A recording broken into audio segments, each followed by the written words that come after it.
Welcome to our channel पिला माने। तो देखो आज पिला माने जीव विज्ञान लो तुम नवम श्रेणी वार्षिक एग्जाम पाई तो जीव विज्ञान आम क्वेश्चन नहीं आसुँच जोटा कि मोस्ट इंपोर्टाट रमर आनुआल एग्जाम पाई। तो देखो या पूर्व आम भौतिक विज्ञान लो फिजिकल साइंस आम क्वेश्चन डिस्कसन कर देते तो सेटा जो देखिन वीडियो लिंक देवी देखिपार। आज पिला माने जीव विज्ञान मुझे तो कहि पिला माने जी क्वेश्चन देवी से क्वेश्चन भल कर प्राक्ट कर जाओ 100% तुम मान एग्जाम आसो।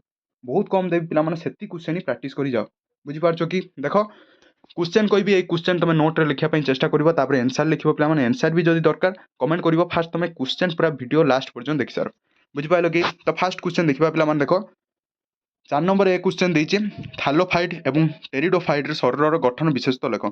थालोफाइट कौन और टेरिडोफाइट कौन तार शरीर गठन विषय विशेषता लेख। बुझिपार कि तो नेक्स्ट क्वेश्चन एपिथेलियार टिश्यूर लक्षण एपिथेलियार जो टिश्यू अच्छी तार लक्षण टी कौन और तार कार्यटी कौन और तार प्रकार भेद एवं यह केउठी देखा जाए ये जो टिश्यूटी अच्छी या लक्षण कौन कार्य कौन प्रकार भेद कौन और एटा केउ जारे देखा जाए तो ताहा वर्णना कर। तापर पिला माने बी नंबर पिला माने पीड़क कीट कौन पिला माने एवं यार कृषि क्षेत्र में एगुड़िक की समस्या सृष्टि कर पीड़क कीट कौन और कृषि क्षेत्र में एगुड़िक कौन समस्या सृष्टि कर विषय लिख एगुड़िक केउं उपाय निवारण करा भी लिख। बुझिपार कि तो पे सेकेंड और पे तुम क्वेश्चन रंक्रमण मध्यम संपर्क में तथ्य प्रदान कर संक्रमण मध्यम संपर्क में किसी तथ्य प्रदान करने क्वेश्चन टी आसी। बुझिपाल कि तो 5 नंबर ए क्वेश्चन तुम रो फारेन काइमा और स्लेरेन काइमा मध्य पार्थक्य दर्शाओ। पे फ्लारेन काइमा कौन और स्केरेन काइमा कौन या मध्य पार्थक्य दर्शाइब एटा पे तुम 5 नंबर क्वेश्चन टी रोचे।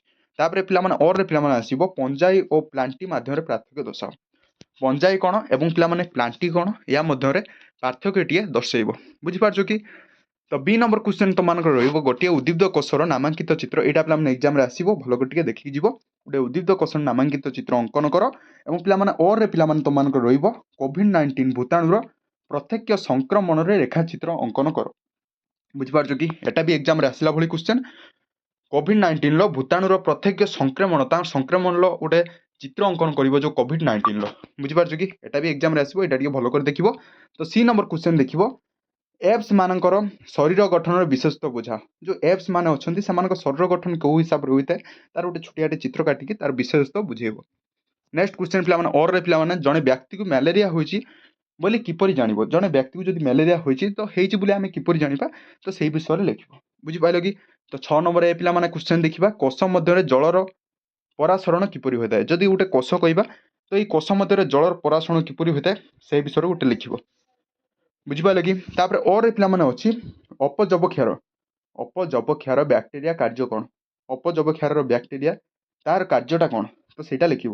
और बी नंबर क्वेश्चन मनुष्य और माछर गोटे लेखाएं विशेष गुण लेख। मनुष्यर लिख और माछर लिख गोटे लेखाएं विशेष गुण लिख तार विशेष गुण कौन अच्छी मनुष्य और माछर गोटे लेखाएं लिख। बुझिपाल कि और पे तुम आम शरीर रोग प्रतिरोधक शक्ति किपर सृष्टि होता है। पे आम शरीर रोग प्रतिरोधक जो शक्ति सृष्टि होता है तो सहीटा किपर सृष्टि होता है तो से विषय तुम जो लिखिदौच ताले तुमको 2 मार्क मिल जाव। बुझिपार कि तो सी नंबर मृत्तिका संरक्षण 2टी उपाय लिख मृत्तिका संरक्षण 2टी उपाय लिख। तो और पे तुम नेक्स्ट रोगर सहायक कौन पे रोगर सहायक कौन थाए तार कारण लिख। बुझिपार कि यहाँ पे सी नंबर और थिला तो से डी नंबर देखा भर्मी कंपोस्ट कौन पे भर्मी कंपोस्ट कौन एटा भी एग्जाम आसो भर्मी कंपोस्ट कौन यार उपादायता लेख पे कि उपादायता लिखा कथा कही भर्मी कंपोस्ट कौन और कि यार उपादायता लेख। नेक्स्ट पे और पे आसो उत्तर मेरिस्टेम टिश्यू किपर सृष्टि होता है और लिख पे डीटा कर ना यार और पे एटा आसो उत्तर मेरिस्टेम टिश्यू किपर सृष्टि होता है। बुझिपार पे एटा पे तुम और रही आमर जीव विज्ञान पे तो या पूर्व भौतिक विज्ञान सर समस्त पे देखी जो 2टी वीडियो बहुत बढ़िया तो ये वीडियोटा तुम भल कर प्राक्ट कर ये क्वेश्चन आराम से एग्जाम आसो पे भल कर प्राक्ट कर या पे कौन सिलेक्शन क्वेश्चन दरकार समस्त कमेंट कर आम क्वेश्चन नहीं आसवा। तो आज ये